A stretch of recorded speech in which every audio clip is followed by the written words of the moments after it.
गणपती बाप्पाची विशेषता ही जी तिसरी मूर्ती असतात, त्या तिसरी मूर्ती जी यावेळेला बनवली गेली, कर्नाटकचे जे शिल्पकार होते नागेशप्पा शिल्पी, त्यांनी अतिशय शास्त्रोक्त पद्धतीने ही मूर्ती घडवलेली आणि त्याच्यामध्ये गणेशचंद्र, पुण्याच्या ज्या मुळा आणि मुठा या नद्या आहेत त्याच्या संगमावर त्यावेळेला सूर्यग्रहणाचा मुहूर्त होता. 3.5 तास त्यांनी उभं राहून पाण्यामध्ये अर्ध ते गणेशचंद्र हातामध्ये घेऊन उपासना केली आणि ओले त्याने जाऊन त्या ठिकाणी होतं मूर्तीजवळ, तिथे त्यांनी पोटामध्ये ती मूर्ती ठेवली आणि त्यांनी देखील सांगितलं की ह्या गणपती बाप्पाच्या धार्मिक विधीमध्ये खंड पडता कामा नये, जगभरामध्ये हा बाप्पा प्रसिद्ध होईल.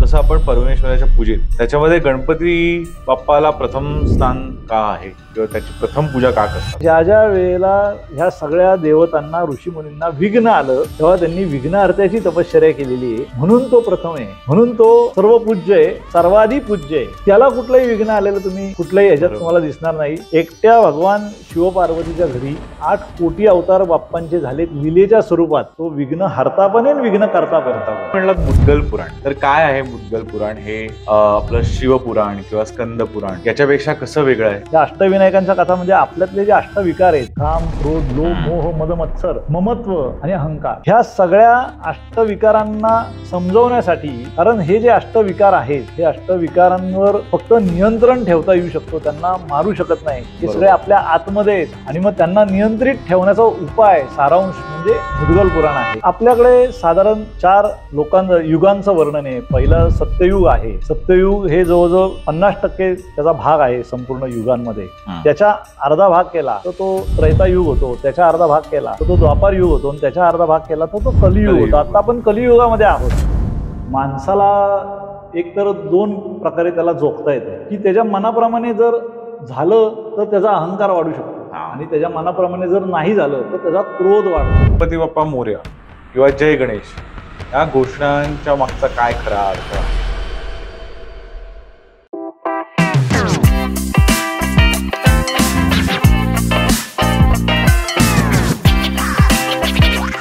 नमस्कार सर, आज आपल्याबरोबर आहेत श्रीमंत दगडूशेठ हलवाई गणपती ट्रस्टचे ट्रस्टी महेश सूर्यवंशी सर.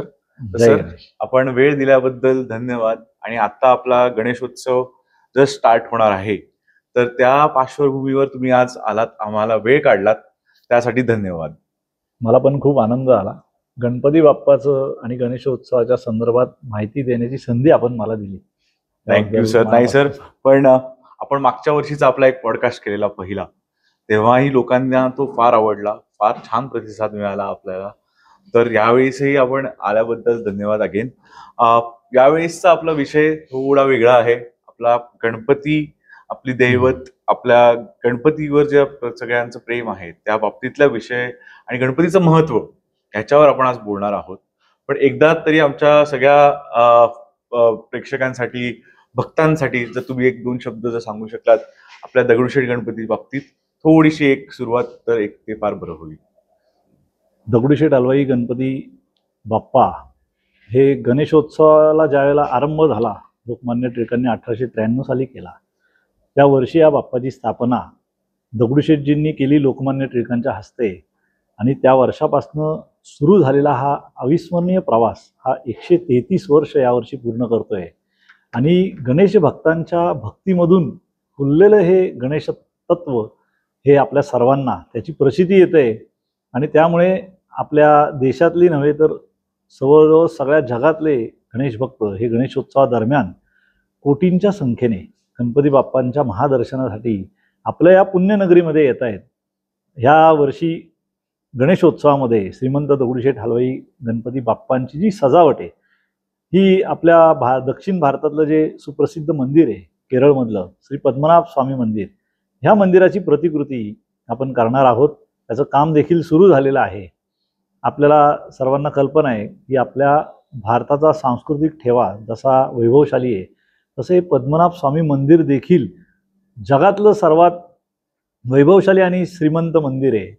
आणि भगवान पद्मनाभ स्वामींचा आणि गणपती बाप्पांचा आशीर्वाद या गणेशोत्सवाच्या माध्यमातून आपल्या सर्व भक्तांना लाभावा याकरता दगडूशेठ हलवाई गणपती ट्रस्टच्या वतीने ही आम्ही सजावट यावर्षी करत आहोत.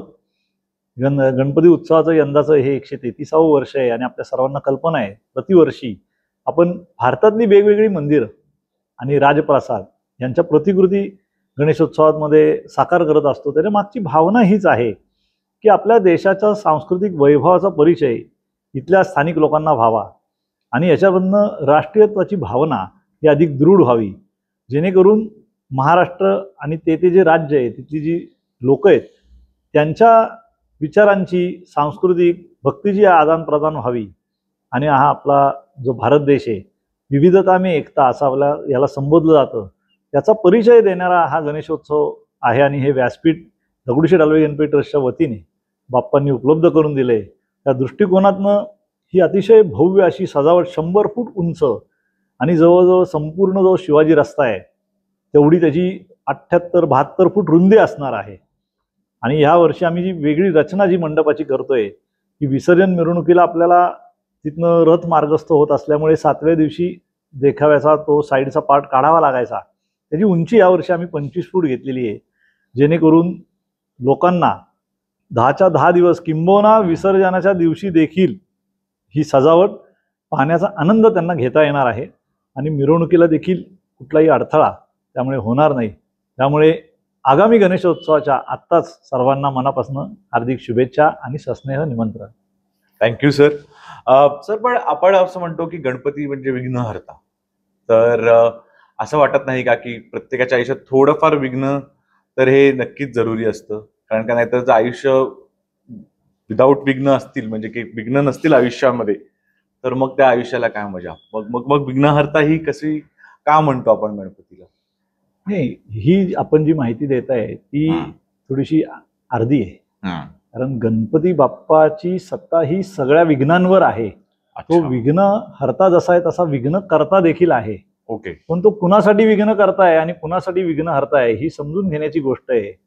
आपल्याला भगवद्गीतेमध्ये देखील भगवान श्रीकृष्णांनी सांगितलेलं आहे, परित्राणाय साधूनाम विनाशाय च दुष्कृताम धर्म संस्थापनार्थाय संभवामी युगे युगे. ही जे सत्य लोक आहेत, जे सत्याच्या मार्गावरनं नीतिप्रामाणिकपणे आपलं व्यवहार करतायत, त्यांना जे त्रास देणारे आहेत त्यांच्यासाठी तो विघ्न हरता आहे.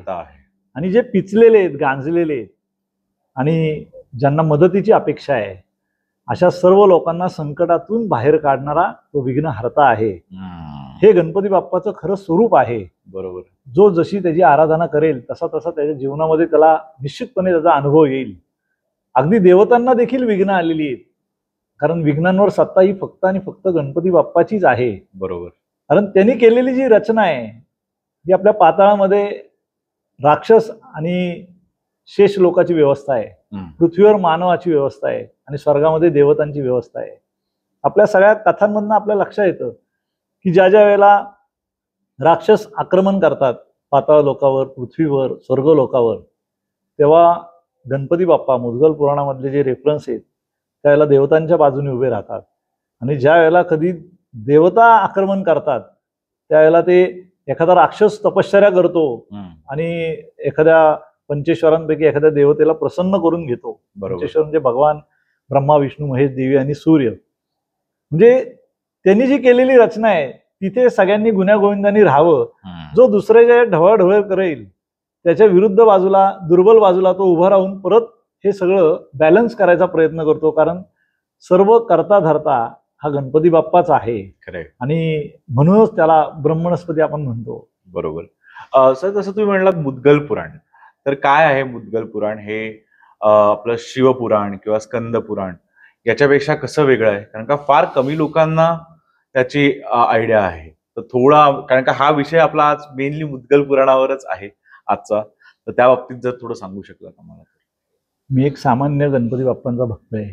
मला यातली जी तुम्हाला असं वाटतं तेवढी मोठी याच्यात मला नॉलेज नाहीये, परंतु जे मला आहे ते मी मांडण्याचा प्रामाणिक प्रयत्न करतो. येस.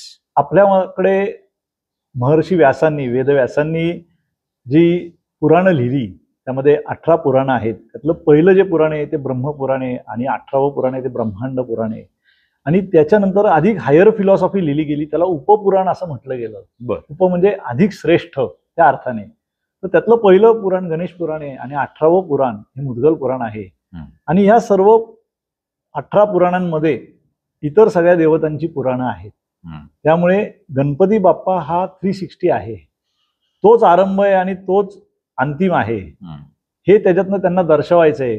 कारण मुद्गल पुराणाची जी सुरुवात आहे ती महर्षी सुतांकडं शौनक ऋषी सगळ्या ऋषींचा समुदाय घेऊन जातात आणि ते सांगतात की आम्ही सगळी पुराणं वाचली आणि गोंधळून गेलेलो आहे. प्रत्येक पुराणामध्ये जसं शिवपुराण म्हटलं तर भगवान शंकर त्यात सर्वश्रेष्ठ असतात, भगवान विष्णूंचं घेतलं तर भगवान विष्णू श्रेष्ठ असतात, देवीचं घेतलं तर त्यात देवी श्रेष्ठ दाखवले, भगवान सूर्यांचं घेतलं तर भगवान सूर्य श्रेष्ठ आहेत. त्यामुळे आम्हाला नेमकं समजत नाहीये, नेमकं काय ते अंतिम सांगा. मग महर्षी सूत त्यांना जो उपदेश करतायत तो मुद्गल पुराणाचा करतायत आणि त्याची जी सुरुवात आहे ती आपण हरिद्वार हे आपलं तीर्थक्षेत्र सर्वांना माहिती आहे. त्याची सुरुवात अशी आहे की भगवान शंकर हे देवी पार्वती मातेला उपदेश करतायत. कारण पार्वती मातेने भगवान शंकरांना ध्यानस्थ असताना बघितलेलं आहे आणि तिला प्रश्न पडलाय की आपण जर विश्वनाथ आहात तर आपण कुणाचं ध्यान करताय का, आम्हाला भ्रमित करण्यासाठी करताय.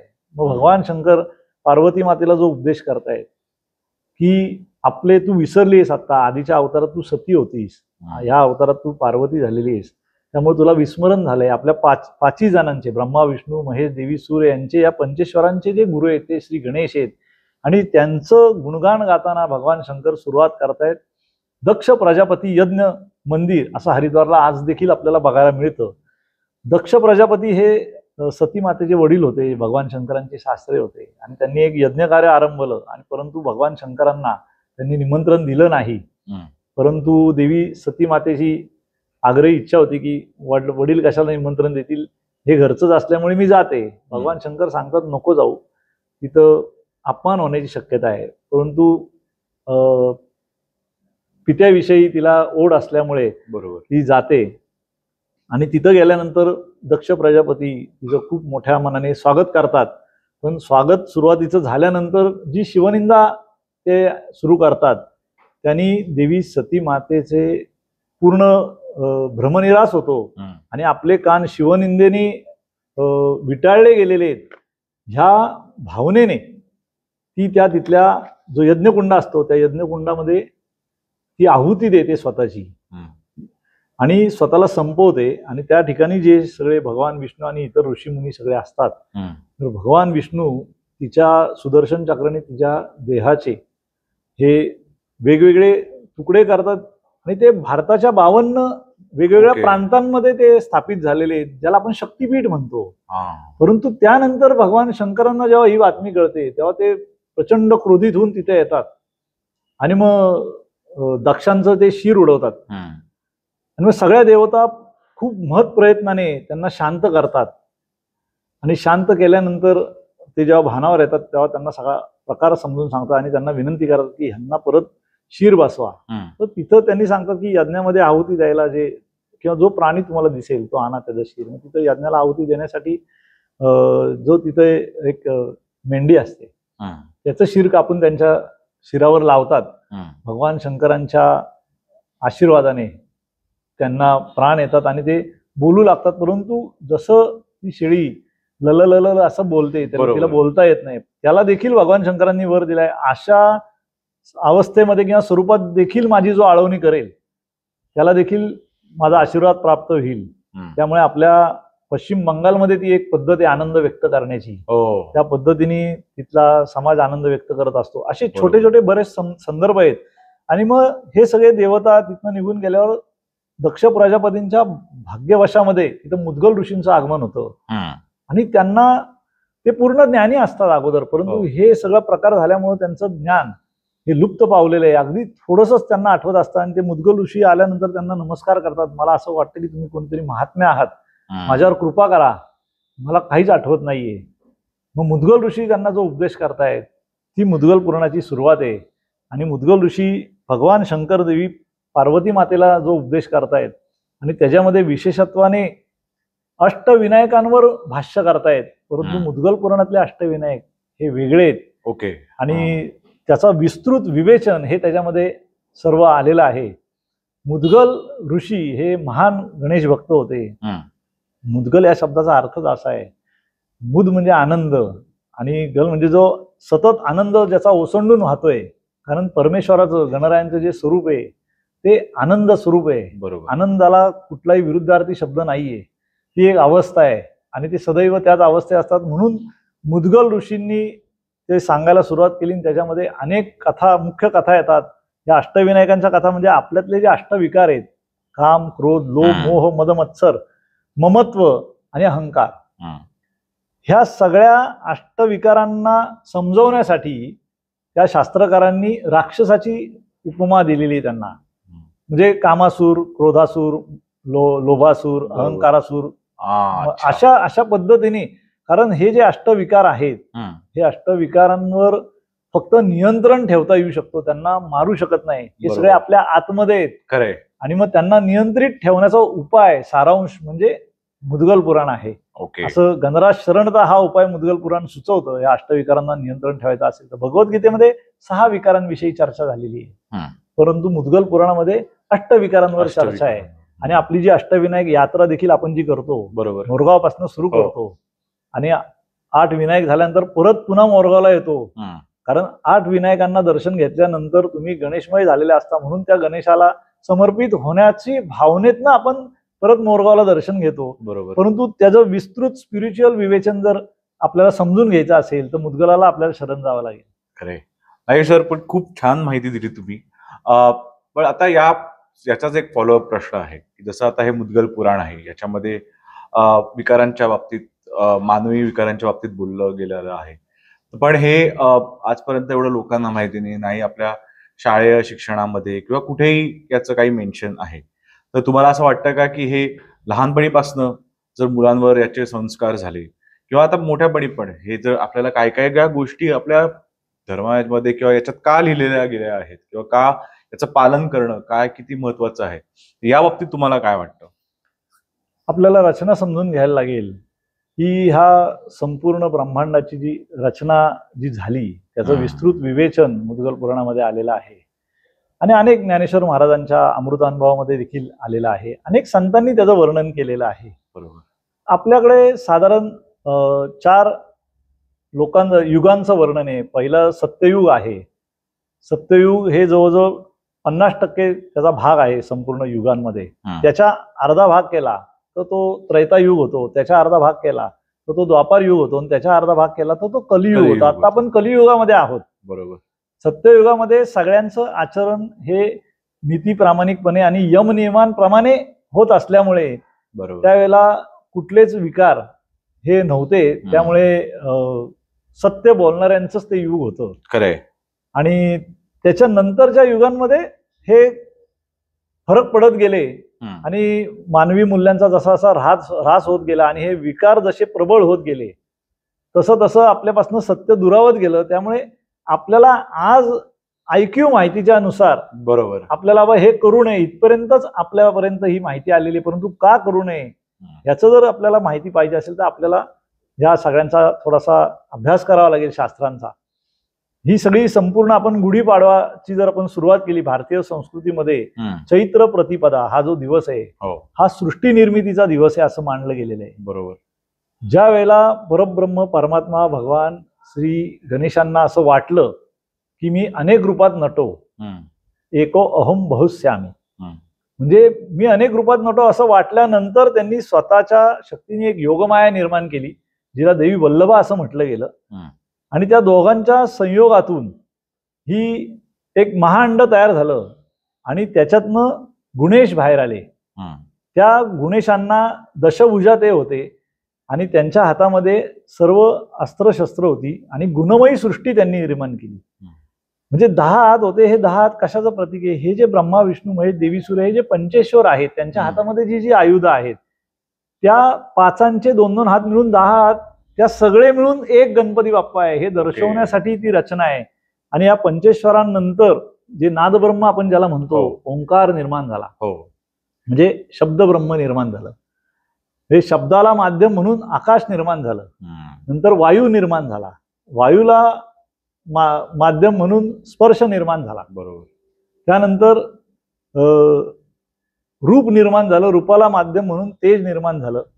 रस निर्माण झालं, त्याला माध्यम म्हणून जल निर्माण झालं. आणि नंतर गंध निर्माण झाला, त्याला माध्यम म्हणून पृथ्वी निर्माण झाली. आणि पृथ्वी निर्माण झाल्यानंतर 84 लक्ष योनी निर्माण झाल्या आणि त्यातले आपण एक मानव म्हणजे हा जो प्रवास आपल्याला वर्ण जो खाली आलेला आहे त्याला मुद्गल पुराणामध्ये स्वयं उत्थान असं म्हटलेलं आहे. आणि आपल्याला परत त्या ठिकाणी जायचंय, ते आपलं उद्दिष्ट आहे. त्याला स्वानंदलोक असं बाप्पांच्या घराला म्हटलेलं आहे. ओके. त्याला पुनरुत्थान असं म्हटलेलं आहे. आणि ह्या गोष्टी आपल्याला हरिपाठाच्या प्रस्तावनेमध्ये देखील दिसतील.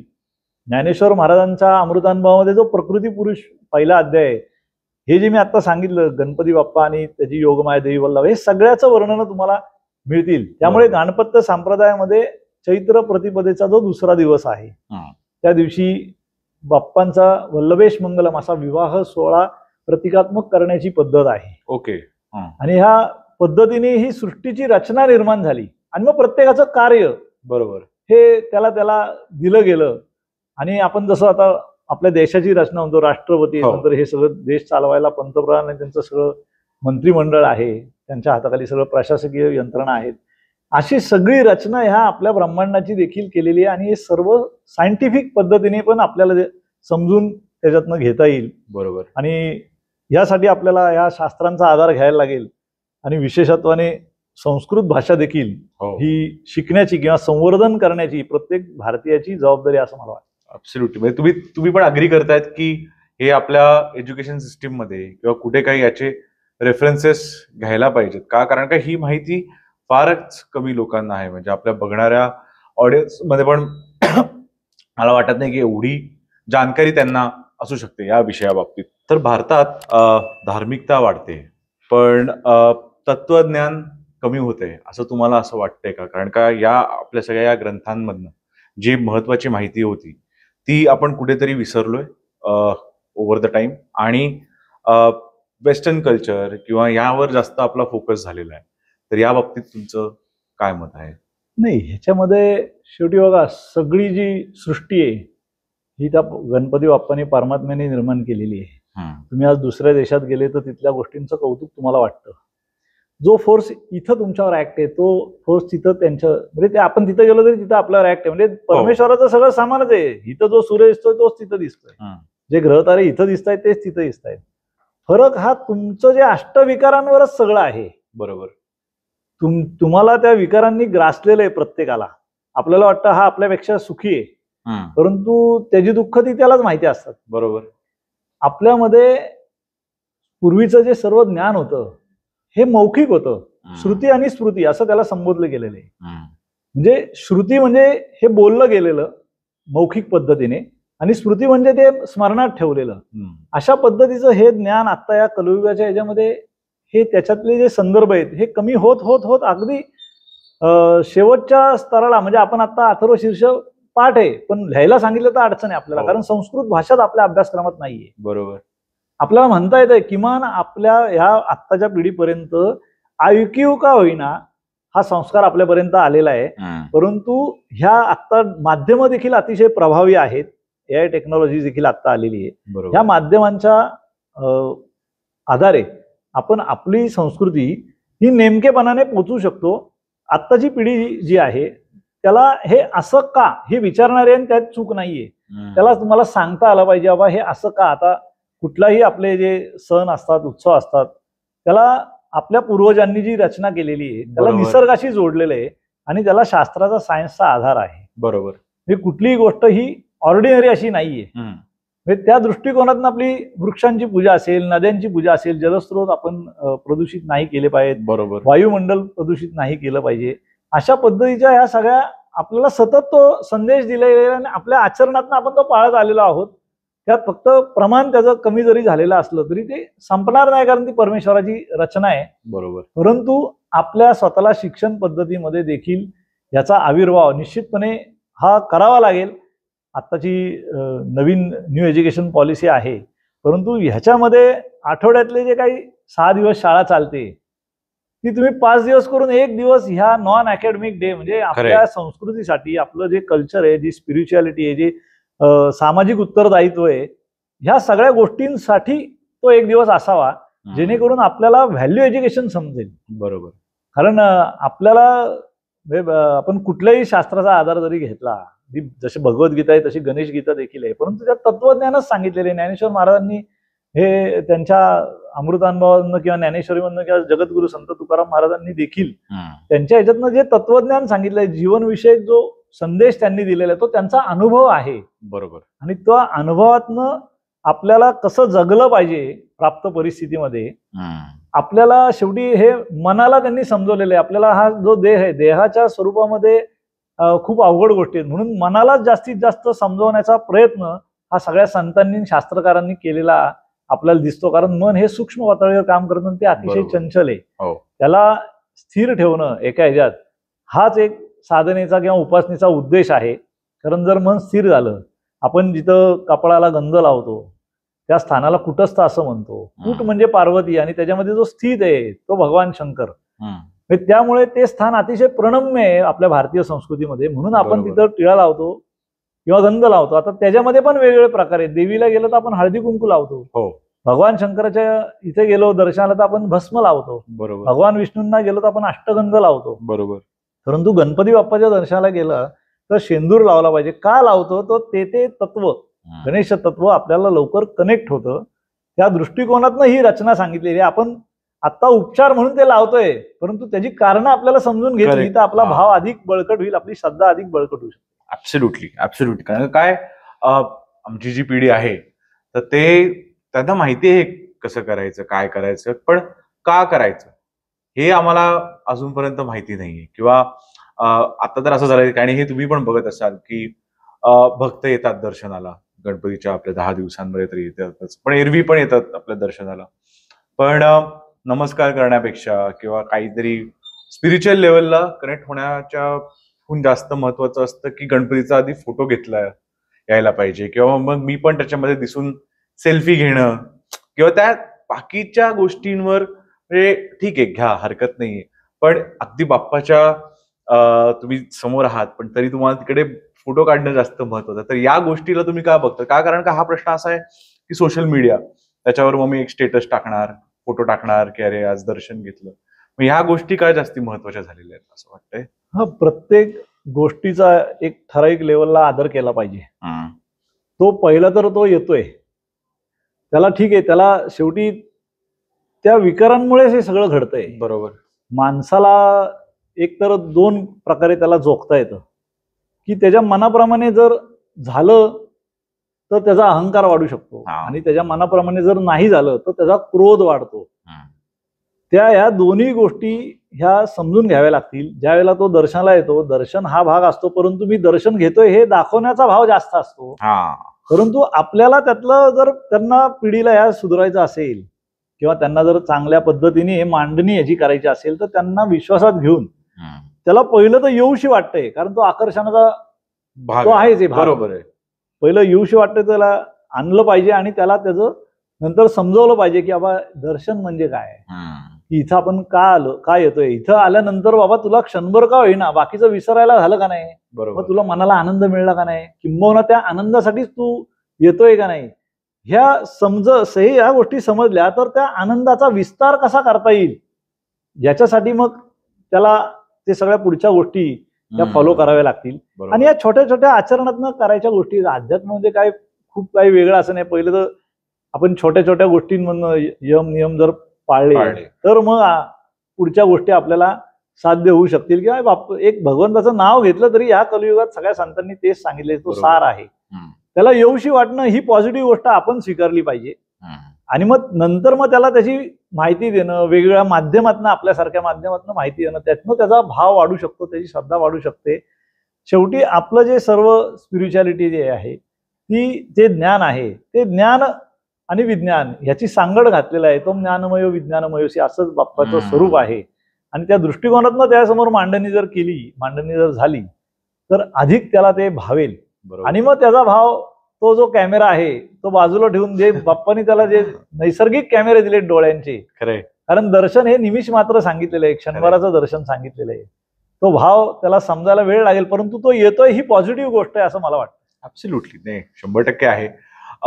एक प्रश्न हा सगळ्यांनाच येतो, कोणीही पुण्यात आलं म्हणजे जर माझे मित्र असो, कधी त्यांनी पहिल्यांदाच आले असतील किंवा इथे राहून परत परत येणारे, पण प्रत्येकाचं आल्यावर एकच म्हणणं असतं की अरे मला दगडूशेठ गणपतीचं दर्शन करायचंय.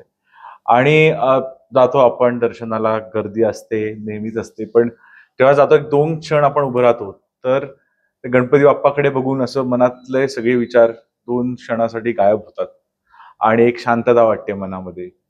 काही अति आनंद असेल तरी शांतता वाटते, अति दुःख असेल तरी शांतता वाटते. हे दैवत्व कसं आलेलं आहे गणपतीमध्ये, का हा प्रश्न विचारतोय मी. बाकीचेही भरपूर मंडळ आहेत, भरपूर गणपतींना आपण बघतो, जातो, नमस्कार करतो, पण एक आपल्या दगडूशेठचं गणपती बाप्पाकडे बघितल्यावर एक असं वेगळं प्रसन्नता वाटतं. तर काय कारण आहे याच्यातलं, मग याच्या मागचं? दगडूशेठ गणपती बाप्पाची जी वाटचाल आहे ती स्वातंत्र्यपूर्व काळात जरी सुरू झाली तरी त्याचा उत्सव अतिशय साधेपणाने तिथली व्यापारी पंचमंडळी करत होती. आणि 1952 साली त्या कोतवाल चावडी दत्त मंदिर परिसरात राहणाऱ्या जे तरुण लोक होते त्यांच्याकडे हा उत्सव त्यांनी सुपूर्द केला, सुवर्ण एक तरुण मंडळाकडे. आणि त्याच्यामध्ये सर्वश्री तात्यासाहेब गोडसे आमचे त्यावेळेला जे प्रमुख होते, मामासाहेब रासने, शंकररावजी सूर्यवंशी, बुवासाहेब रासने, रघुनाथ दादा केदारे आणि त्यांचे सर्व सहकारी, बरोबर, ह्या सगळ्या लोकांनी तो उत्सव ताब्यात घेतला. आणि मग काय करता येईल या उत्सवात चांगलं, ही चांगुलपणाची भावनाच गणपती बाप्पांनी त्यांच्या हृदयामध्ये आधीच रुजवून ठेवलेली होती. कारण 18 विश्व दारिद्र्य असलेला तो परिसर, त्यामुळे परिस्थितीने गांजलेले लोक परंतु गणेश भक्तीने प्रेरित झालेले एकत्र आले, येऊन गणेशोत्सव अधिक चांगला कसा करता येईल ह्या विचारांनी त्यांनी एक एक गोष्टी गणपती उत्सवामध्ये आणायला त्या काळामध्ये सुरुवात केल्या. जसे मेळे हे प्रबोधनाचं माध्यम म्हणून आणले गेले. त्यानंतर वर्गणी काढायची, पण वर्गणीचा आपण हिशोब समाजाला दिला पाहिजे ही भावना त्यांच्यामध्ये आली.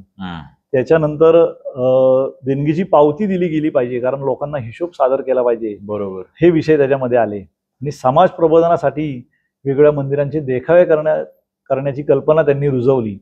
आणि विशेष म्हणजे आमच्या अहवालामध्ये 1960च्या दशकामध्ये एक नोंदवलेलं एक स्टेटमेंट आहे. त्या सगळ्या कार्यकर्त्यांनी एक मिटिंग घेतली आणि त्यांनी असा संकल्प केला की ह्या गणपती बाप्पाची श्रद्धा ही जगभरातल्या गणेश भक्तांच्या हृदयामध्ये रुजवण्याचा तो संकल्प होता. त्यावेळेला त्या कार्यकर्त्यांना कसली कल्पना होती, परंतु ते काम करत गेले. जे जे समाजातले चांगले लोक आहेत, धार्मिक क्षेत्रातले असतील, सामाजिक क्षेत्रातले असतील, त्यांनी ज्या ज्या काही उपयुक्त सूचना केल्या, बरोबर, त्या त्यांनी अंगीकारल्या.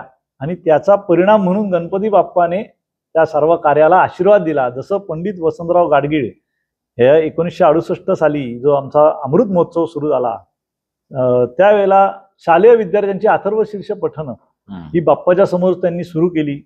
परदेशी नागरिक देखील ते घेऊन यायचे, स्वतः ते अथर्व शीर्ष म्हणायचे आणि त्यांना त्यांच्याकडनं म्हणवून घ्यायचे.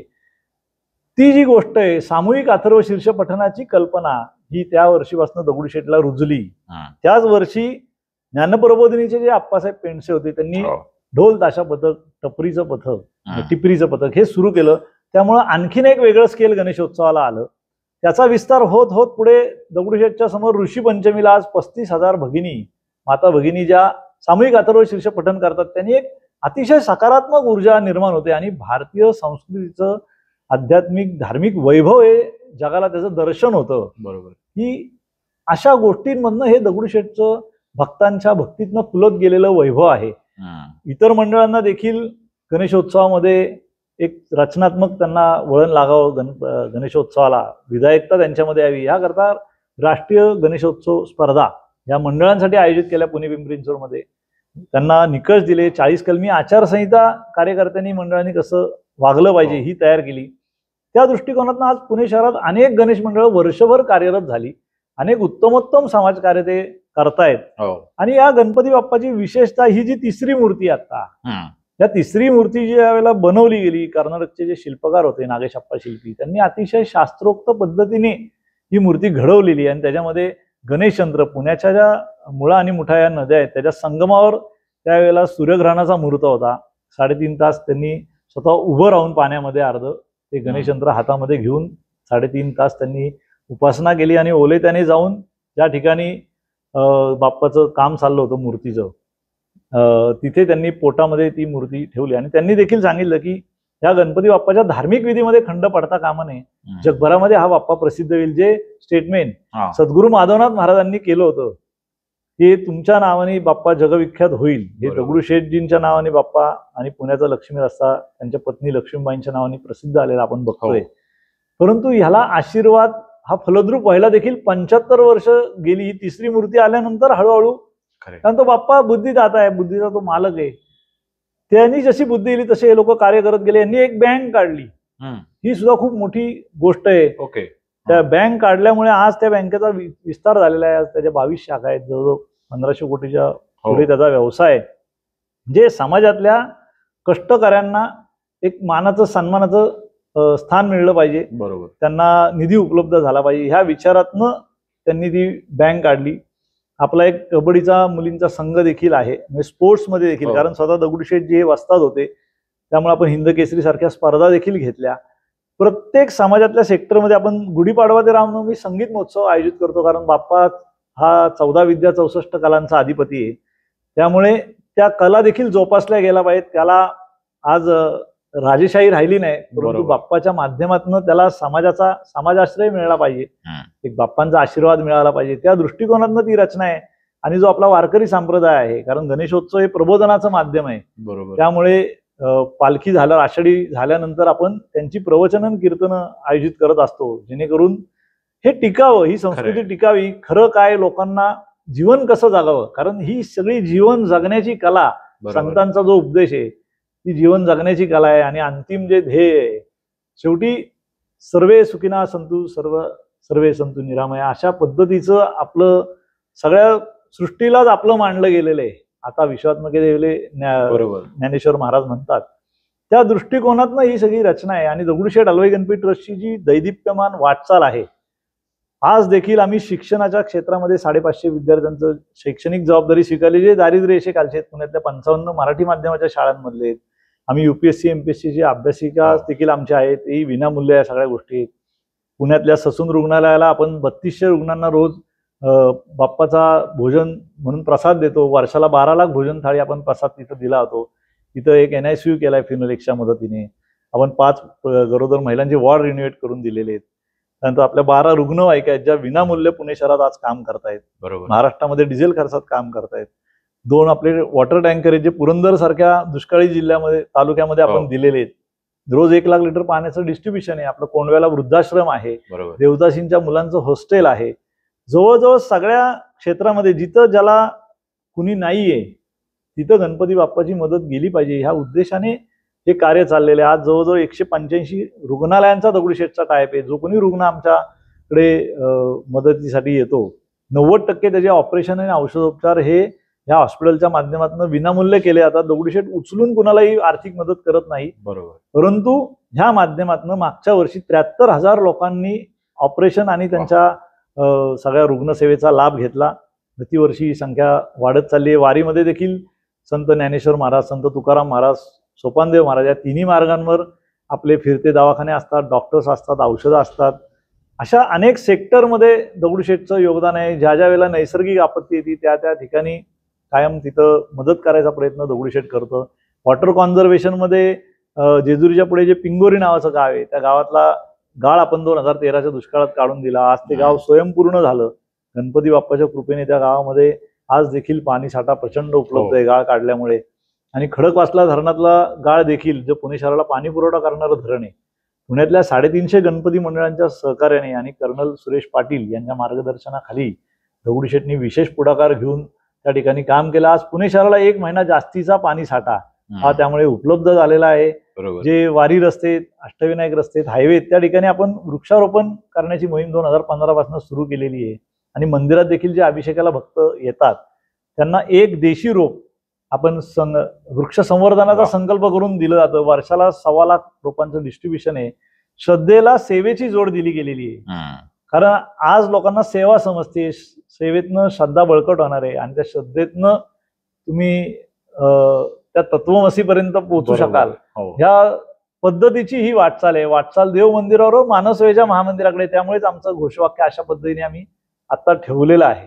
बरोबर आहे. नाही सर, फारच मोठं कार्य आहे आपल्या याचं. सर, तर आता जसं आता काय काय पिक्चर मध्ये पण दाखवलं जातं, मूवीज मध्ये दाखवलं जातं की आपण आपल्या गणपतीला किंवा कुठल्याही देवाला जाऊन दुर्वा वाहतो. एवढं आपल्या इकडे नारळ असतात, नारळ वाहतात, फुलं सगळे येत राहतात, निधी तेवढे दानपेटीमध्ये आपण टाकतो. तर आपण म्हणतो की हे गणपतीला आपण कशाला वाहतोय, का वाहतो, याचं वाहण्याच्या मागे काय कारण आहे.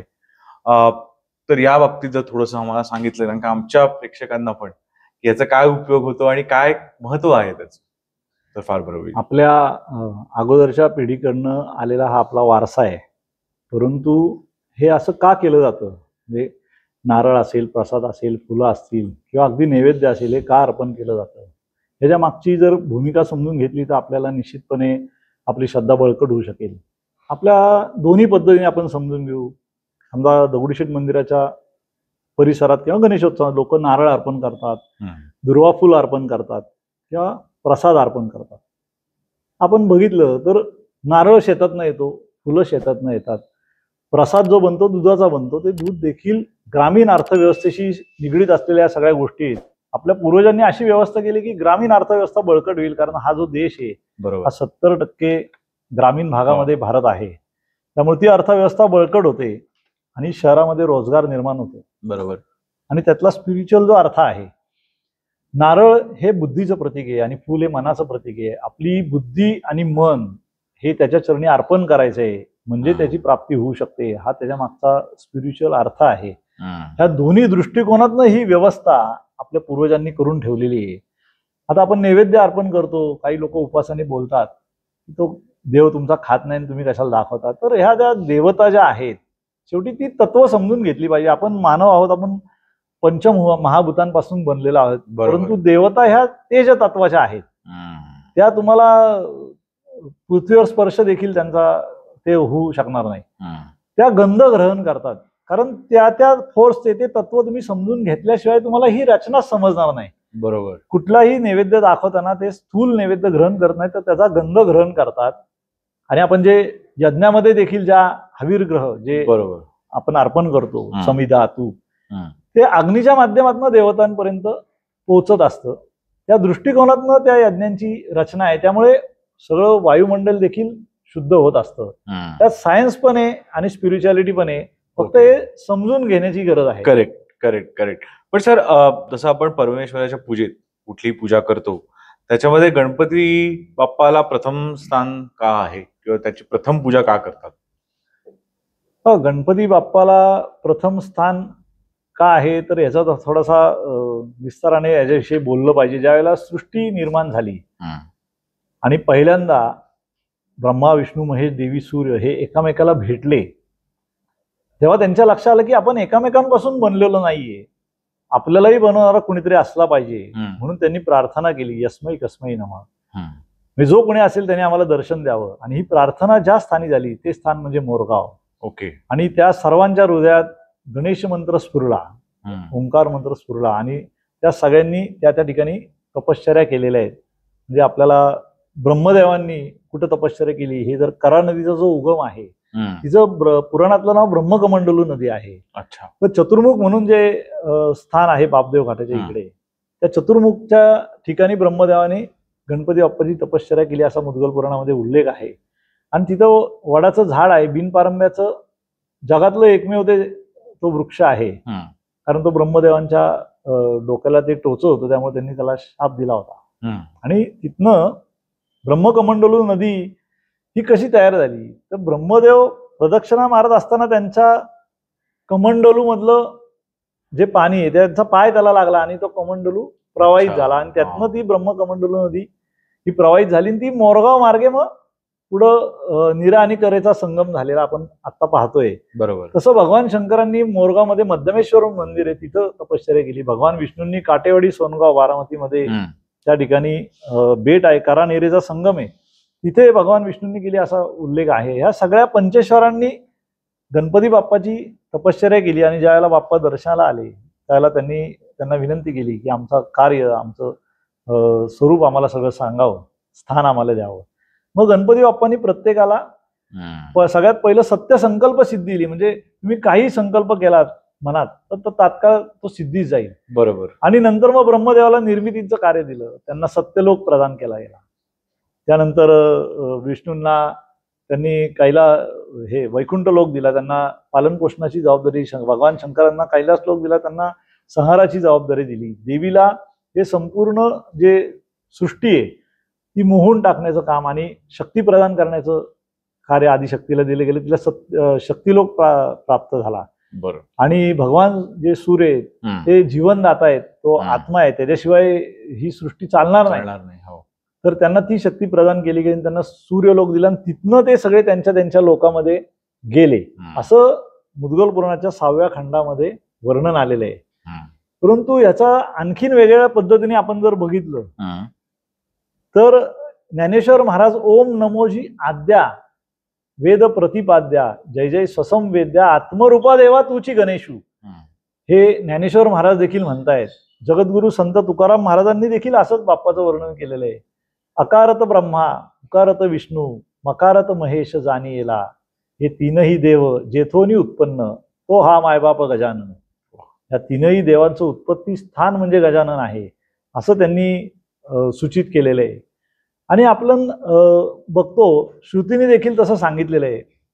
आपण आता जे बोलतोय हे शब्द आहेत, शब्द ब्रह्म आहे, अन्न ब्रह्म आहे, अक्षर ब्रह्म आहे.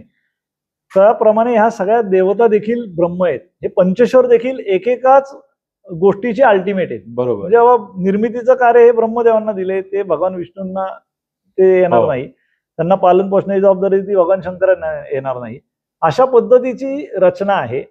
त्यामुळे हे देखील एक एक ब्रह्मच आहेत. परंतु ब्रह्मणस्पती या सगळ्या ब्रह्मांचा अधिपती ही श्रुती फक्त गणपती बाप्पाला संबोधते.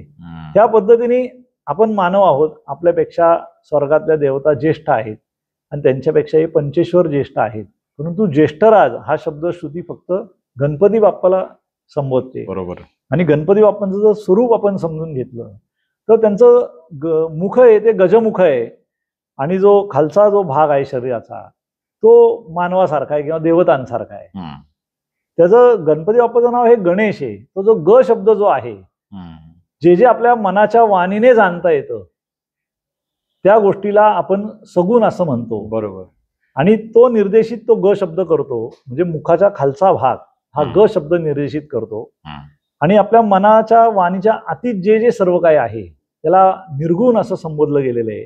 तो न हा शब्द निर्देशित करतो, जे बाप्पाचं मुख आहे. आणि सगुण आणि निर्गुण या दोन्हींवर ज्यांची सत्ता चालते ते गणेश आहेत, आणि तेच करते करविते आहेत. ह्याचं अजून एक उदाहरण तुम्हाला जर समजून सांगायचं म्हटलं तर आपल्याला माहिती आहे की भगवान शंकरांनी रांजणगावला त्रिपुरासुराचा वध करण्यासाठी गणपती बाप्पांची आराधना केली, कारण त्यांच्याकडनं वध होत नव्हता. मग आकाशवाणी झाली, गणेश स्मरण न करता आपण युद्धावर गेल्या असल्यामुळे हे विघ्न आलेले. मग गणपती बाप्पांची तपश्चर्या करतात, बाप्पा येऊन त्यांना सांगतात कशा पद्धतीने वध केला पाहिजे, आणि मग त्या पद्धतीने भगवान शंकर कृती करतात.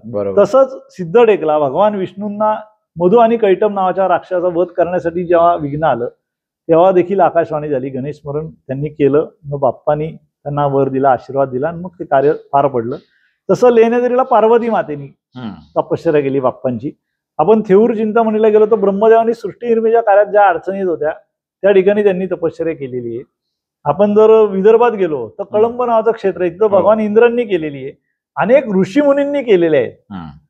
म्हणजे ज्या ज्या वेळेला ह्या सगळ्या देवतांना ऋषीमुनींना विघ्न आलं तेव्हा त्यांनी विघ्नहर्त्याची तपश्चर्या केलेली आहे, म्हणून तो प्रथम आहे. बरोबर आहे. म्हणून तो सर्व पूज्य आहे आणि सर्वाधिक पूज्य आहे. त्याला कुठलंही विघ्न आलेलं तुम्ही कुठल्याही ह्याच्यात तुम्हाला दिसणार नाही. एकट्या भगवान शिवपार्वतीच्या घरी 8 कोटी अवतार बाप्पांचे झालेत लीलेच्या स्वरूपात, असं मुद्गल पुराणामध्ये वर्णन आहे. सगळ्या देवतांच्या घरी झालेत, ऋषीमुनींच्या घरी झालेले आहेत, कारण ब्रह्मणस्पती तो आहे, सगळ्याचा रचयिता तो आहे. म्हणून तो सुरुवातीला जे आपण म्हटलात तो विघ्न हरता पण आहे, विघ्न करता पण आहे. बरोबर. पण विघ्न करता कोणाला, जे अभक्त आहेत त्याची भक्ती करत नाही, जे चुकीच्या पद्धतीने ज्यांचं आचरण आहे त्यांच्या करता तो विघ्न करता आहे. आणि जे चांगल्या पद्धतीने वागतायत त्यांना त्रास आहेत, संकट आहेत, त्याच्यावरनं ज्या वेळेला त्यांची परिस्थिती अतिशय दबलेली असेल, हालाकीची होईल किंवा असहाय्य होतील, अशा लोकांना ते परत उठवतात त्यांच्या कृपेने. त्यांच्यासाठी तो विघ्नहर्ता आहे, असं त्याचं स्वरूप आहे. त्यामुळे तो सर्व पूज्य आहे आणि सर्वाधिक पूज्य आहे. क्या बात आहे. जर एक महत्वाचा प्रश्न की एवढ्या तुमच्या वर्षांच्या अनुभवामध्ये as a trustee, as a member, तर तुम्हाला कसा अनुभव आलेला आहे गणपतीचा, कुठल्या कार्यामध्ये असो, पर्सनल जीवनामध्ये, की जिकडे तुम्हाला असं क्षणोक्षणी असं वाटत राहतं की नाही गणपतीचं मला मला मार्गदर्शन करतात किंवा असं विघ्न हरतात, त्या काळात येऊन ते विघ्न खरंच त्यांनी दूर केले, असा काही अनुभव आहेत? असे म्हणजे रोजचं जीवनच त्याचा अनुभव आहे. अनेक म्हणजे आपण काय करतो, विघ्नांची आपल्याला संकट दूर झाल्यावर बाबा त्याची परिस्थिती आल्यावर आपण ते विशेषत्वाने लक्षात ठेवतो. बरोबर. आणि तो ज्या ज्या वेळेला म्हणजे एक वेगळी घटना आहे की ज्या वेळेला दगडूशेठ गणपती बाप्पाच्या मंडपामध्ये दर्शनार्थींची जी व्यवस्था होती ती बाबूगणू चौकाकडनं ते लोक येणार, आडवे आत जाणार, बाप्पाचं दर्शन घेऊन ते कैलास डेअरीच्या इथनं दत्त मंदिरच्या बाजूने बाहेर पडणार, अशी एक व्यवस्था होती. पण त्या एक वर्ष असं झालं की प्रचंड गर्दी झाली सकाळीच, म्हणजे पहाटे 5ला त्या सगळ्या बाजूनी लोक आले आणि ते बापरे, कुणालाच बाहेर पडता येत नव्हतं, अशी परिस्थिती निर्माण झाली. आणि त्याच दिवशी दुपारी 4-4:30 वाजता ती परिस्थिती, तो रविवार होता, एक म्हाताऱ्या आजी दर्शनाला आलत्या, परंतु त्या गर्दीत ते खूप त्यांना त्रास झाला आणि श्वासाला त्रास झाला. मग लकीली त्यांच्या मागे एक डॉक्टर होते, आमचे एक कार्यकर्ता, त्यांना इला दवाखान्यात घेऊन गेले. परंतु ह्या सगळ्या गोष्टींचा विचार करून त्या क्षणाला तो माझा व्यक्तिगत अनुभव आहे, हा काय ह्याचं करते पण नाहीये, ते बाप्पाच आहे.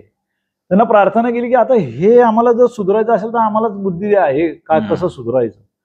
मग थोडा वेळ तिथं शांत बसल्यानंतर एक कागदावर आम्ही एक सगळं मी डिझाईन केलं की बाबा ही रचना आपण आडव्याची जर उभी केली, कारण शनिवारवाड्याकडनं माणूस येतो उभ्या रेलिंगची, मग ती रचना पुढच्या वर्षी आमचे तात्यासाहेब गोडसे आणि ते त्यांच्यापर्यंत ते प्रमुख होते, यांना मांडली.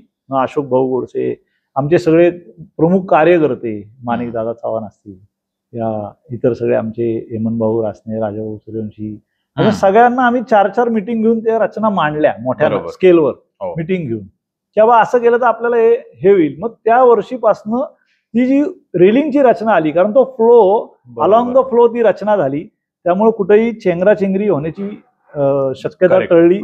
आणि लोकांचा जो मुख्य प्रश्न होता की दर्शन घडलं पाहिजे, जसा जसा तो शनिवारवाड्याकडनं बेलबाग चौकात येतो आणि बेलबाग चौकाकडनं मधल्या रेलिंगमधनं बाप्पाकडे जात, तिथं जाऊस तर तो पूर्ण समाधानी झालेला असतो आणि त्यामुळे त्याचं दर्शनाची जी त्याची आस आहे ती पूर्ण झालेली असते. मग बाप्पा काय बुद्धी देतात, अशा अनेक गोष्टी आहेत. मी त्या व्यक्तिगत गोष्टी सांगणं कदाचित काही लोक त्याला अंधश्रद्धेचा देतील, त्या सांगणं इथे उचित नाही, परंतु तो तुम्हाला प्रेरणा देतो, कारण तो बुद्धिदाता आहे.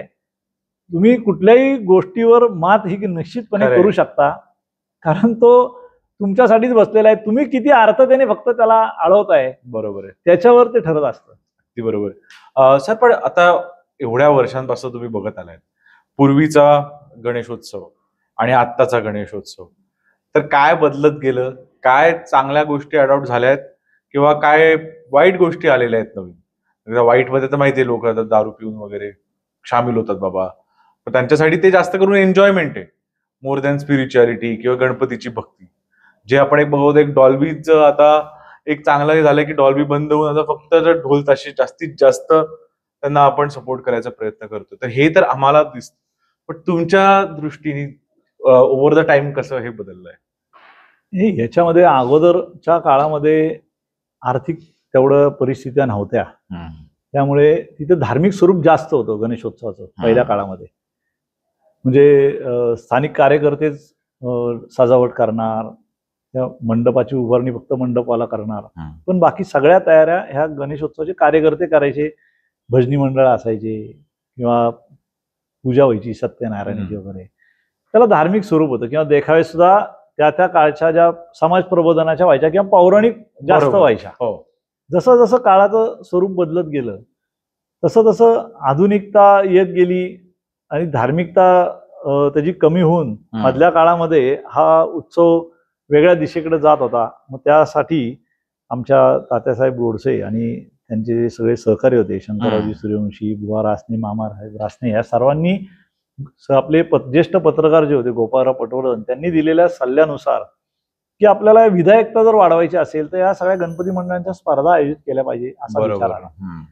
त्या स्पर्धा कशासाठी आयोजित केल्या पाहिजे तर त्याचे निकष असले पाहिजेत, त्यांच्यासाठी काही आचारसंहिता द्या. आणि काय निकष असले पाहिजे की गणेशोत्सव हा 10 दिवसापुरता न होता वर्षभर तुम्ही सामाजिक कार्य काय करताय ह्या प्लॅटफॉर्मचा उपयोग करून. कारण मुळात जो लोकमंडळ त्यांचा उद्देश होता समाज प्रबोधन घडलं पाहिजे, समाज एकसंघ आल्यानंतर समाजाला उपयुक्त अशा गोष्टी घडल्या पाहिजेत. बरोबर. त्या दृष्टिकोनातनं राष्ट्रीय पारितोषिक स्पर्धा ही पुणे आणि पिंपरी चिंचवडमध्ये दगडूशेठच्या माध्यमातून सुरू झाली. त्याला बक्षिसं द्यायला आम्ही लागलो आणि त्यांनी खूप चांगलं परिवर्तन या गणेशोत्सवामध्ये आल्याचं हे आम्हाला लक्षात आलं. आणि गणेशोत्सव मंडळ देखील वर्षभर कार्यरत राहिली. आणि आत्ता जो मधला पिरियडमध्ये जे डॉल्बी डिजिटल या सगळ्यांनी जो गजब केला होता, तर त्या रोखण्यासाठी देखील आम्ही 1 लाख रुपयाचं बक्षीस लावलं होतं की जेव्हा त्या भिंती उभ्या करतायत परंतु आमच्या आव्हानाला प्रतिसाद देऊन जे पारंपरिक गोष्टींकडे वळतील किंवा वाद्यांकडे वळतील तर त्यांना आम्ही 1 लाखाचं बक्षीस हे 5 वर्ष राबवली. त्याचा पण चांगला परिणाम झाला. आपलं जे पारंपरिक वाद्य आहे ढोल ताशा त्याला एक बूस्ट मिळाला. कारण अगोदर बँड असतील किंवा सनई चौघडा असेल, शंख हे आता अलीकडच्या काळात आलं तर त्याला चालना मिळाली. परंतु त्या पारंपरिक वाद्यांचा देखील एक वेगळ्या पद्धतीने त्याचं आलं तर त्याला देखील एक साईज अँड शेप मध्ये आणायचा प्रयत्न. मग तो ढोल ताशा महासंघ आमचे पराग ठाकूर आता जे अध्यक्ष आहेत या सगळ्यांच्या माध्यमातून तो केला गेला. कारण मुळात अगोदर ढोल ताशा हा विषय फक्त शाळा करायच्या. बरोबर. शाळेमधला होता. आता तो एक वेगळ्या पद्धतीने वेगळ्या संस्था ते करायला लागल्यामुळे तो एक विषय वेगळा आला. परंतु आज देखील जी काही मंडळ स्पीकर लावतात त्या स्पीकरवर कायद्याची बंधन आली त्यामुळे अनेक मंडळाच्या कार्यकर्त्यांवर केसेस दाखल झाल्या. बरोबर. परंतु शेवटी मुळात हा धार्मिक उत्सव आहे हे सगळ्यांनी लक्षात घेतलं पाहिजे. त्यासाठीच आमचं प्रबोधन करण्याचा आता प्रयत्न आम्ही करतोय आणि त्याला बरंचसं आम्हाला यश देखील येतंय.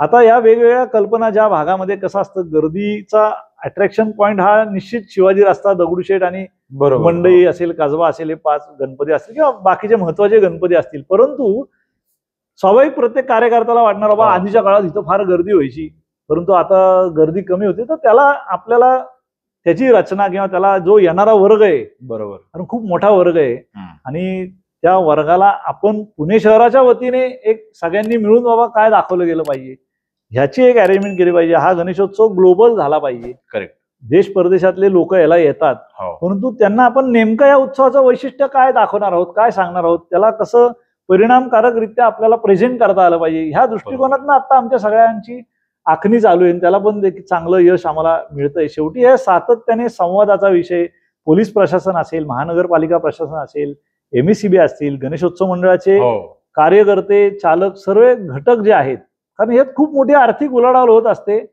धार्मिकता आपली जोपासली जात असते.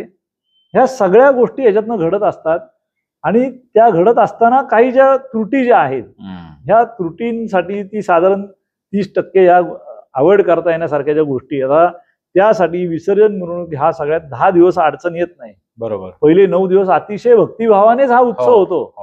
पण विसर्जनाच्या दिवशी हा सगळा डॉल्बी डिजिटलचा जो खेळ होतो तर बाबा त्याला जो लागणारा खूप मोठा विलंब आहे तो विलंब टाळण्याकरता दगडूशेठ हलवाई गणपती ट्रस्टच्या वतीने आम्ही 2 वर्षापूर्वी एक अतिशय मोठा निर्णय घेतला की दगडूशेठ बाप्पा विसर्जन मिरवणुकीमध्ये अनंत चतुर्दशीलाच विसर्जन झालं पाहिजे आपल्या हिंदू संस्कृतीनुसार आणि पुण्याच्या विसर्जन मिरवणुकीवर येणारा ताण कमी झाला पाहिजे. पोलीस प्रशासनावरचा असतील इतर गणेश मंडळांचा विचार करून आम्ही दुपारी 4 वाजता मानाचे गणपती गेल्यानंतर आणि काही महत्वाचे 1-2 गणपती गेल्यानंतर 4 वाजता सहभागी होण्याचा निर्णय घेतला. त्याला समस्त गणेश भक्तांनी खूप मोठं त्याला अप्रिसिएशन दिलं, पाठिंबा दिला.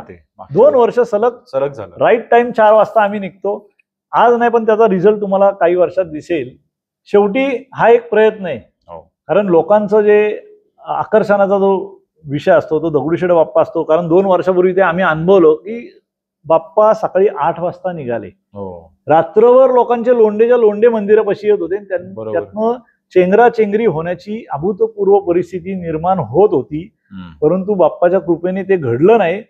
मग बाप्पानेच तिथं ती बुद्धी दिली आम्हा सर्वांना आणि मग आम्ही कार्यकर्त्यांची बैठक घेतली. त्याच्यामध्ये दुपारी 4 वाजता सहभागी होण्याचा निर्णय हा आमचा ठाम झाला आणि त्याच्यावर सलग 2 वर्ष आमची इम्प्लिमेंटेशन चालली. त्या निर्णय ह्या वर्षी आणि इथून पुढे देखील कायम आमचा राहील. क्या बात आहे. सर तुमच्यामध्ये गणपती बाप्पा मोरया किंवा जय गणेश या घोषणांच्या मागचा काय खरा अर्थ आहे आणि या म्हणजे काय याचं महत्व काय आहे? आपल्या पूर्वीची जी संस्कृती होती आपण रामराम म्हणायचो किंवा आमचे पंडित वसंतराव गाडगे हे नमो नमा म्हणायचे. तर आता आत्ताच्या पिढीला आम्ही हा 1992 साली आम्हाला आठवतंय की आमच्या गणपती भवन जे ऑफिस आहे तिथं मीटिंग घेतली होती. तात्या होते, मामासाहेब रासने, आमचे अप्पासाहेब सूर्यवंशी, दोन्ही आप्पा होते सगळे, आणि कार्यकर्त्यांना ते मार्गदर्शन केलं. आणि तिथं तात्यांनी सूचना केली मामांना की आता आपण जय गणेश म्हणायला सुरुवात करायची सगळ्या कार्यकर्त्यांनी एकमेकांना. तिथनं याची सुरुवात झाली. तर त्याच्या सुरुवातीमागचा अर्थ होता की आपण बाप्पाचे कार्यकर्ते आहोत. दुसरी गोष्ट, आपल्या मुखामध्ये त्याचं नाव सतत आलं पाहिजे, ते या निमित्ताने येत राहील आणि त्याची व्याप्ती भविष्यामध्ये वाढेल, हा दूरदृष्टीपणा तात्यांचा होता. बरोबर. त्या दृष्टिकोनातनं ह्या जय गणेशची सुरुवात झाली आणि आज हा जय गणेश एक ब्रँड झालेला आहे. तो सहज माणूस फोनवर सुद्धा किंवा भेटला तरी जय गणेश म्हणतो. म्हणजे त्याच्यात आपल्या लक्षात येतं की आपल्यावर किती मोठी कृपा बाप्पांनी केलेली आहे, की आपली ओळख पण त्याच्यामुळं लोक आपली करतायत. त्यामुळे ह्याच्यातनं आम्हाला जो संदेश मिळतो किंवा करता तो एकच आहे, कारण त्वमेव केवलम कर्तासी, बाकी दुसरं काहीच नाहीये. आणि त्यांनी आपल्याला सगळ्या कार्यकर्त्यांना जवळ घेतलेलं आहे आणि त्याच्या नावाने लोक आपल्याला ओळखतात. ह्याच्यापेक्षा दुसरा गौरव जगातला कुठलाही असू शकणार नाही जो गणपती बाप्पाने आपला केलेला आहे. ही आमच्या सर्वांची भावना आहे. वा, आणि सर खूप छान झालाय हा आपला पॉडकास्ट. यावेळेस आपण वेगळ्या विषयांवर बोललोय. मुद्गल पुराण हा आपण मागच्या वेळेस थोडक्यात टच केलेला, पण यावेळेस आपण सविस्तरपणे बोललेलो या बाबतीत.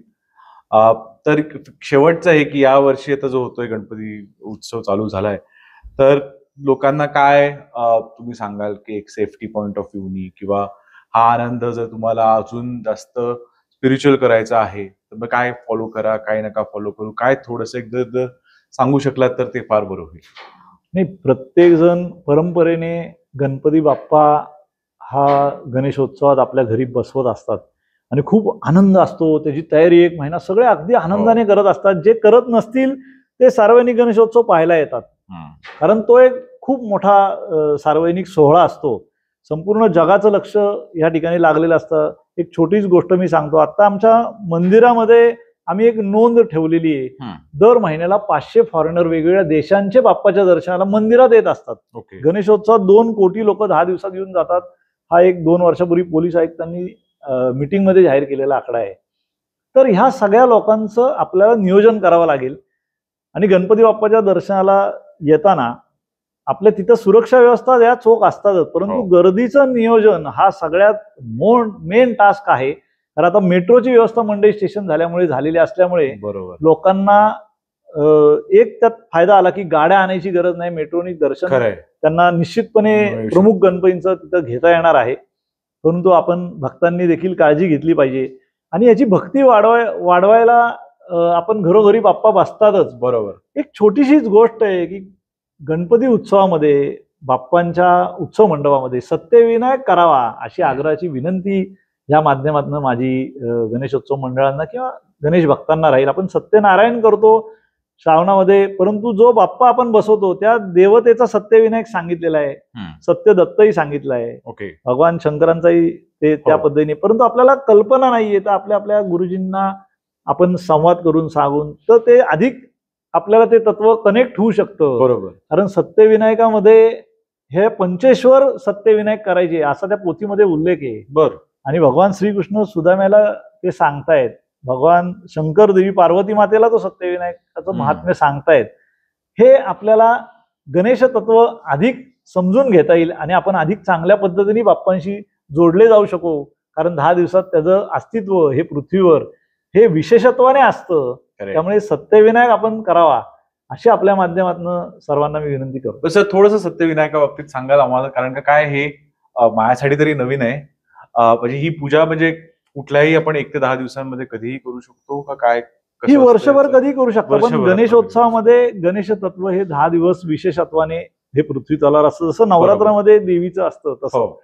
त्यामुळे बाप्पाचं जे काही जेवढं तुम्ही पूजा अर्चा कराल ते त्या तत्वाला आपण जास्त अधिक कनेक्ट होऊ शकतो. ओके. जसं ह्याच्यामध्ये मोदक प्रसाद आहे, बाप्पाचा नैवेद्य हा मोदकाचा त्यांनी दिलेला आहे. आणि त्या सत्यविनायकाच्या पोथीमध्ये भगवान शंकर पार्वती मातेला त्याचं महत्व समजून सांगतायत. म्हणजे जे ब्रह्मा विष्णू महेश देवी सूर्य हे 5ही जण सत्यविनायक करतात, बर असं त्याच्यामध्ये वर्णन आहे. आणि भगवान श्रीकृष्ण देखील सुदाम्याला त्याचं महात्म्य सांगतायत, म्हणजे स्वतः सत्यनारायणच सत्यविनायकाचं महात्म्य सांगतायत असं एका अर्थाने. याच्यामध्ये कुठेही कमी जास्त असा व्यवस्था हे नाहीये. परंतु गणपती बाप्पा समोर विशेषत्वाने जर सत्यविनायक केला तर अधिक तुम्हाला बाप्पाचे आशीर्वाद प्राप्त होऊ शकतात.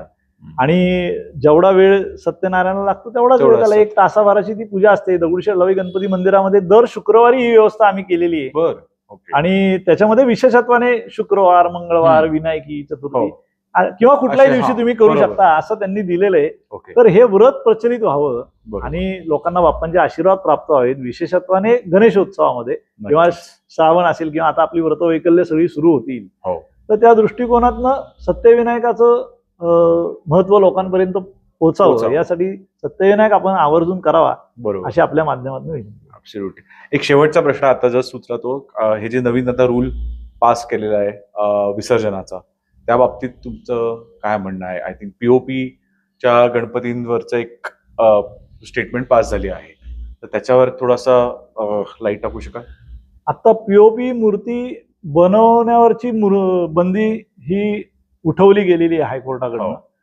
फक्त त्यांनी निर्देश असे दिलेत की नैसर्गिक जलस्रोतांमध्ये याचं विसर्जन करता येणार नाही. परंतु मुंबई वगळता सगळ्या महाराष्ट्रामध्ये, पुण्यामध्ये आपले पूर्वज इतके दूरदृष्टीवाले होते की त्यांनी मूर्त्या मोठ्या आहेत आपल्या, परंतु जी प्रतिष्ठापनेची जी मूर्ती आहे ती आपण छोटी करतो, 1 फुटाची, ती मातीचीच असते आणि त्याची प्रतिष्ठापना होते आणि त्याचं विसर्जन होतं. बरोबर. ती पार्थिव मूर्ती असते. त्यामुळे आणि 2015 पासून पुणे शहरामध्ये आम्ही सगळ्या प्रमुख मंडळांनी येऊन तो निर्णय घेतला की स्वच्छ पाण्याच्या हौदामध्ये याचं विसर्जन आम्ही करू. आणि त्या वर्षीपासून मानाचे 5 दगडूशेठ, मंडई, भाऊसाहेब रांगारे आणि सगळ्यात प्रमुख मंडळांनी तो निश्चय घेतला आणि त्याला पुणेकरांनी देखील भरभरून प्रतिसाद दिला. जवळजवळ 5 लाख मूर्तींचं विसर्जन हे स्वच्छ पाण्याच्या हौदामध्ये होतं. आपले जलस्रोत हे दूषित करता कामा नयेत. बरोबर. कारण ती एक बाप्पाची पूजा आहे, त्यांनी निर्माण केलेली, त्याला प्रदूषित करायचा अधिकार आपल्याला नाहीये. पण मुंबईमध्ये हा विषय थोडा वेगळा आहे. त्यांच्यासाठी जी व्यवस्था ही महाराष्ट्र शासन आणि तिथल्या गणेशोत्सव मंडळांनी समन्वयातनं ते काढतीलच नक्की तोडगा. परंतु हा स्वागतार्ह डिसिजन आहे, कारण पीओपीचं विघटन देखील होतं हे शास्त्रज्ञांनी प्रूव्ह करून दाखवलेलं आहे. त्यामुळेच कोर्टामध्ये ती बाजू उचलली गेली असेल. कारण माती, शाडू माती एवढ्या मोठ्या प्रमाणात उपलब्ध सुद्धा व्हायला पाहिजे. या सगळ्या गोष्टी आहेत. पर्यावरणाचाच विचार आपल्याला केला पाहिजे. त्याच्या निर्मितीवर बंदी घातलेली नाहीये, तर त्याचं विसर्जन नैसर्गिक जलस्रोतांमध्ये करण्यावर निर्बंध आहेत. आणि ह्या गोष्टीचं आपण निश्चितपणे स्वागतच करतो. आणि दगडूशेठच्या वतीने आम्ही 2015 पासूनच स्वच्छ पाण्याच्या हौदामध्ये याचं विसर्जन करतोय. आणि पुण्यामध्ये नाही, महाराष्ट्रामध्ये सगळेजण आता या बाबतीत जागरूक झालेले आहेत. कारण पाणी आहे तर जीवन आहे. त्यामुळे आपल्याला तो नैसर्गिक जलस्रोत हा डिस्टर्ब करून चालणार नाही किंवा तो प्रदूषित करून चालणार नाही. कारण रंग जे असतात हे केमिकल युक्त असतात, त्यामुळे पाणी आणि पाण्यातलं जे जलचर आहेत त्यांच्या जीवाला त्यातून धोका निर्माण होऊ शकतो. Absolutely sir. फक्त एक विनंती आहे सगळ्यांकडनं. काय होतं की विसर्जन तर होतं, पण त्यानंतर आपण एक दुसऱ्या तिसऱ्या दिवशी बघतो की आपल्या गव्हर्नमेंटनी किंवा जे गव्हर्नमेंट बॉडीज आहेत, तर तो ज्या हौदातलं ते जे आपण वाहिलेलं किंवा गणपती विसर्जन झालेलं असतं, तर त्याचं बरोबर ते म्हणजे मार्गीकरण नाही करत.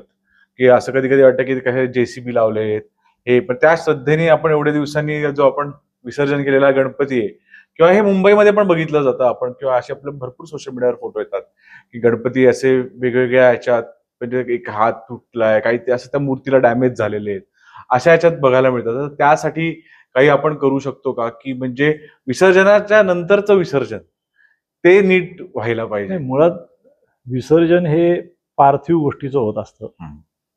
आपण प्रतिष्ठापना देखील त्या पार्थिव मूर्तीची करतो.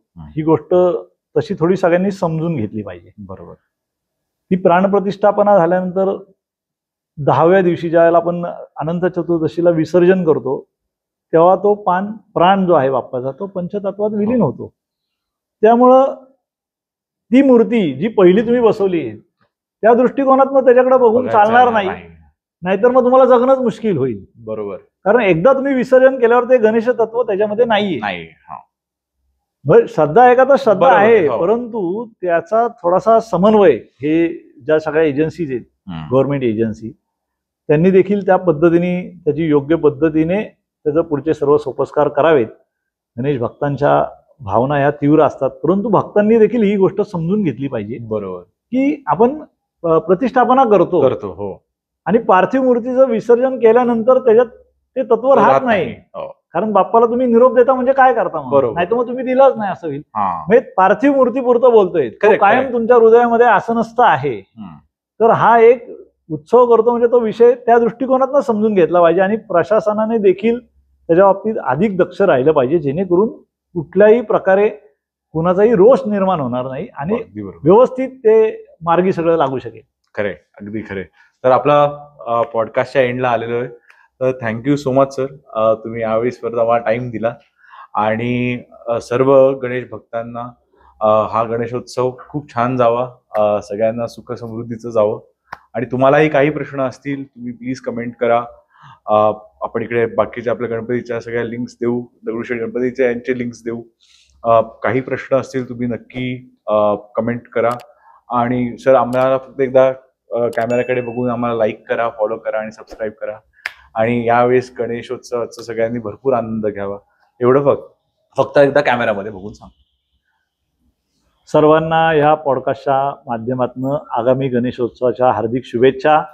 सर्वांना श्रीमंत दगडूशेठ हलवाई गणपती बाप्पांच्या दर्शनाचं हार्दिक निमंत्रण.